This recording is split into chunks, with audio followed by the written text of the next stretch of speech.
Hello, dears. This is Annette of AnnetteLeonard.com. Welcome back. I am continuing my interview with Lise Snyderman.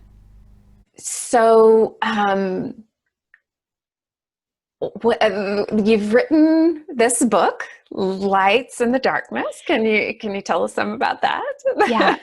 it's called A Light in the Darkness, Transcending Chronic Illness Through the Power of Art and Attitude. Mm-hmm. So the genesis of this is in 2016. I acknowledged or understood that I really hadn't processed my illness. I had done lots of things on the creative side to express, but I was starting to feel a yearning to be part of something bigger. And expressing and my healing path, it didn't seem to be enough at that point. I also was, at some points of the roller coaster, I was feeling better at times and, having harder days. I mean, it's hard, obviously, when you're chronically ill, you always are at a baseline. But there are times, when I'm up on the up of the roller coaster. And at that point, I was feeling that I want to give back in whatever way that looks like. So for me, giving back meant I need to share my story. And to do that, I want to write. I want to share my confessions and my impressions and my worldview and my life lessons and help and inspire and support others who are going through chronic illness. So that was the genesis of why I wanted to write my book. And so what I discovered through that process is that the creative side I talked about, but there's also the side of what I'm calling attitude. It isn't just, and I'm not going to be Pollyanna Anna-ish about this. I'm not just going to say, oh, just be rosy and be positive and everything's okay. I think what it is just acknowledging that you need support systems and that you can't go it alone and that you are going to feel what you feel, and all of these things are all true at the same time. And so attitude has been really big to me about when, especially at my lowest points in the disease. Here's an example, right? When you talk about a partnership or support, I've had an incredible pillar and a rock of a husband I've been so blessed and fortunate, to go along this path with me on this journey. And the example is, it's about how I show up. If I'm in a place of gratitude and love and appreciation, that person is going to also want to be able to do what they can and help.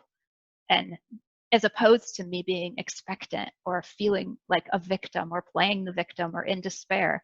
I'm not saying we don't have the right to our feelings and that we can't feel those, but I am saying that if we dwell there, it's going to impact not only us, but also those around us. Hmm. Yeah.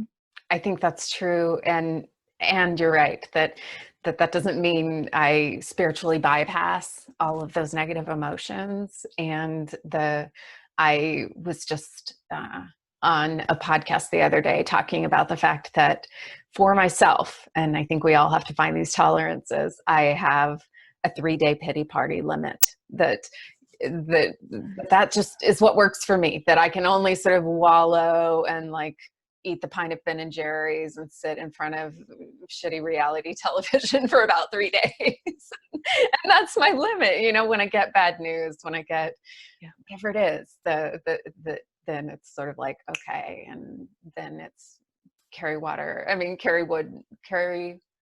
chop wood, like get about the business of daily living again. That it doesn't work for me to sit in despair. I understand. And I think, like you said, everybody has to set what works for them. But, I think that we are not our diseases. And I think that Amen. that's really important no matter what. We all have bad days and bad weeks, bad months. I get it. Yeah. Yeah. And so I think it's interesting, and that your path is not unlike many people's path around chronic illness, that first there is this radical inward focus where the world falls away, and there is this incredible reckoning that comes with what is this new reality, the incredible grief, the redefining of self, the struggle with identity around who am I if I am not these things that I used to define myself by. And then this, how do I give back? How do I show up in the world? How do I use my gifts for change or to support others and lift them up too, and find ways to not be in this alone, or to help others not feel so alone in it also. And I'll say one thing though. yeah, For please me, do. number one, it's not linear, just like all of us. Number Mm-hmm. two, I forgot to grieve. Mm-hmm. So the other missing piece for me is grief. Mm-hmm. So, for example, I went from diagnosis and transformation physically to management. I didn't do the processing of all of these stages. And so as a result, I'm actually working on a project right now, a musical project that is called The Grieving Project. And it is a spoken word album creating from the stages of grief and inventing my own stages of thriving.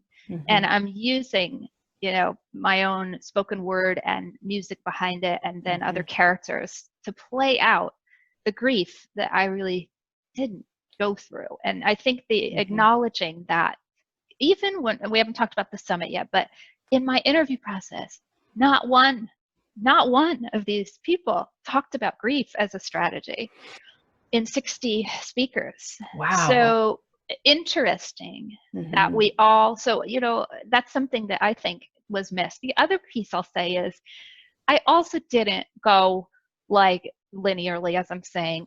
I feel like I spent a lot of time immersed in creativity to forget the darkness. In other words, I was hiding in some ways behind my artist identity by escaping, by going into fantasy and creating music and musicals and my whole art world. I didn't have to face the darkness. So in some ways, I created art that was so separate from the illness, like a fantasy musical. Until I realized more recently that my themes in the musical were light and dark. And not even understanding that I was actually playing out when I was creating the struggle that I was having with light and dark. I didn't even know, and I'm glad in some ways, because it would have colored that experience in a different way. But that acknowledgement that now the art that I'm making is more centered on, I can use the gifts in the illness and put that into the art. That's what the summit, for example, for me, it's still creating. It doesn't have to just be a spoken word album or a musical. It can be these different forms like films. Fascinating. Let's talk about the summit in just a moment, but I want to pause on this for a second. I am really stalled out and amazed by the fact that you're saying that you have talked to so many people and this theme of grief never arose. What do you make of that? I think partly it's in the questioning and in the directions that I'm steering people. I'm going to take my own, responsibility for how I steer an interview. But I think it's interesting that most people bypass what I think it means is that we don't think of the importance of grief as a strategy. It's not that we don't do it. It's that we're not saying, here, we need to grieve. Yeah. That's what I take it as. And I think that acknowledging that, and understanding that that's also a valid strategy is important. Not just turn to creativity, or meditate or yoga, or let's think about our diet, nutrition, or mindfulness and all these things. That's sort of my wheelhouse that I think of what are the things that help us thrive. Yeah. I didn't think about grief. Yeah. So in the last 2 years, I've lost my mom and my brother quite suddenly.